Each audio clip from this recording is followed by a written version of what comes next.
కంసన్పల్లిలో వికసిత భారత్ జి రామ్జీ పథకం అవగాహన సదస్సులో బీజేపీ ఎంపీ డీకే అరుణ పాల్గొన్నారు. గతంలో ఉపాధి హామీ పథకంలో 100 రోజులు ఉపాధి కల్పిస్తే జి రామ్జీ పథకం ద్వారా 125 రోజులకు పెంచడం జరిగిందని డీకే అరుణ అన్నారు. గ్రామంలో జరగాల్సిన అభివృద్ధి పనులు గ్రామసభ తీర్మానం చేసుకునే అవకాశం ఈ పథకం కల్పిస్తుందని అన్నారు. గ్రామ పంచాయతీలకు నేరుగా కేంద్ర ప్రభుత్వం నిధులు ఇస్తుందని, రాష్ట్రంలో కాంగ్రెస్ అధికారంలో ఉన్న గ్రామాలకు రూపాయి ఇవ్వడం లేదని డీకే అరుణ ఆరోపించారు. దేశంలో పేదరికం, నిరుద్యోగం తగ్గించేందుకు, అక్షరాస్యత పెంచేందుకు కేంద్ర ప్రభుత్వం కృషి చేస్తుందని ఎంపీ అరుణ తెలిపారు. ఈ కార్యక్రమంలో రైతులు, వ్యవసాయ కూలీలు, ఉపాధి హామీ కూలీలు, ప్రజలు పెద్ద ఎత్తున పాల్గొన్నారు.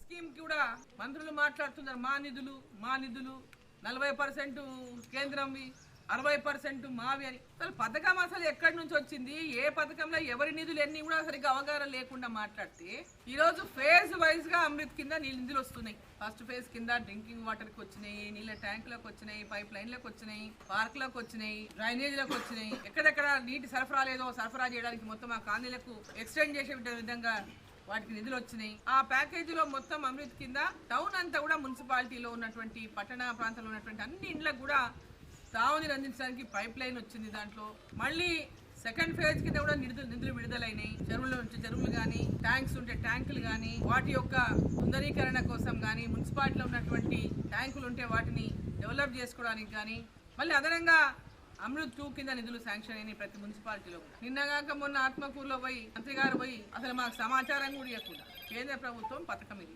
సమాచారం కూడా ఇవ్వకుండా రాత్రి శిలాఫలకం పెట్టిండ్రు, పొద్దున పోయి టెంకాయలు. మీకు అంత తొందర ఏమి? మీరు తెచ్చిన నిధులు కావు, మీరు చేసిన పనులు కావు, మీరు అడిగిన పనులు కావు, మీరు తెచ్చిన పనులు కావు. కేంద్ర ప్రభుత్వం ఇచ్చినటువంటి పథకాలు ఏవైతే ఉన్నాయో ఆ పథకాలకు కొంత మీ రాష్ట్ర ప్రభుత్వం ద్వారా నిధులు ఇస్తే, ఆ పథకాల ద్వారా గ్రామాలు గాని, మున్సిపాలిటీలు గాని అభివృద్ధి జరగాలని రాష్ట్ర ప్రభుత్వం వాటిని ఎన్నుకొని వాటికి నిధులు ఇస్తుంది. వాళ్ళ స్వతహాగా చేసినటువంటి పరిస్థితి లేనటువంటి రాష్ట్ర ప్రభుత్వం, కేంద్ర ప్రభుత్వంలో ఏ పథకానికి రాష్ట్ర ప్రభుత్వం యొక్క షేర్ ఉందో అటువంటి పథకాల ద్వారా ఎక్కడ అభివృద్ధి జరుగుతుందో వాటిని ఎంపిక చేసుకొని ఆ పథకాలను పూర్తిగా లబ్ధి చేకూర్చి ఆ ప్రాంతాన్ని అభివృద్ధి చేయాలనేటువంటి లక్ష్యంతో ఆ పథకాలకు ఇవాళ రాష్ట్ర ప్రభుత్వం ద్వారా కూడా నిధులు పెట్టిండ్రు. కనీసం సమాచారం కూడా ఇవ్వకుండా అదేదో వాళ్ళే తెచ్చినట్టు, వాళ్ళే చేస్తున్నట్టు ప్రజలను తప్పుదారి పట్టించి, ప్రజల కుతాలు చెప్పి రాత్రులే ప్రోగ్రాంలు, కనీసం మాకు సమాచారం కూడా ఉండదు.